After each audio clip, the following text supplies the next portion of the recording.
برنامه خبری رادیو زودی رو ادامه میدهم. هفته گذشته رادیو زودی از حکم گرفتن اسرارالدین روزیق پسر زبیدالله روزیق عضو زندانی حزب فعالیتش در تاجیکستان ممنوع نهضت اسلامی گزارش داده بود.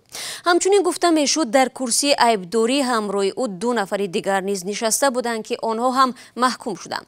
دادگاه اسماعیل سامانی بنا به مخفی صورت گرفتن مرافعات درباره هویت این 2 تن معلومات نداد. به همکارم میرزا نبی خالقزاد میسر شد که در این باره اطلاع به دست دارد. درود بر شما. خوب، این 2 نفر کیستند و برای کدام گناه جزا گرفتند؟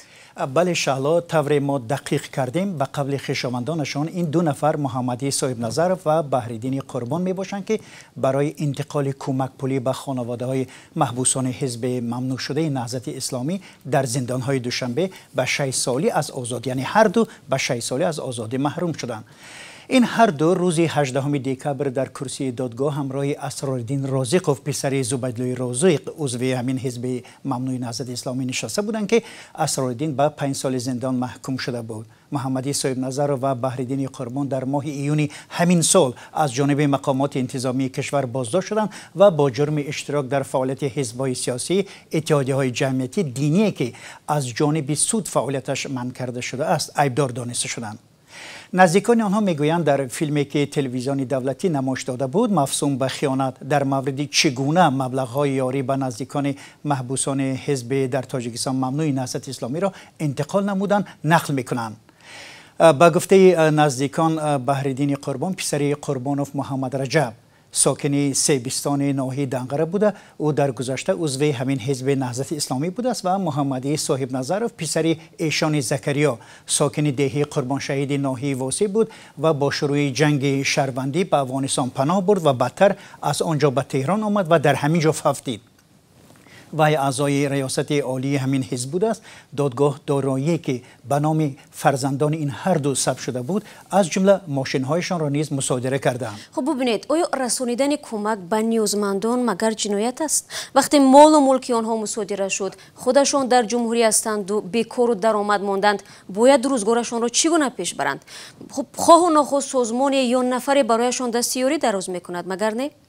ببین انشالله بعد از آن که سروران این خانواده ها محکوم به زندان شدند، طور اعضای این عائله ها میگویند وضع زندگی خصوصا وضع مالیشان تقریبا به هم زده شده است و به یاری از گوشه نیازمندند.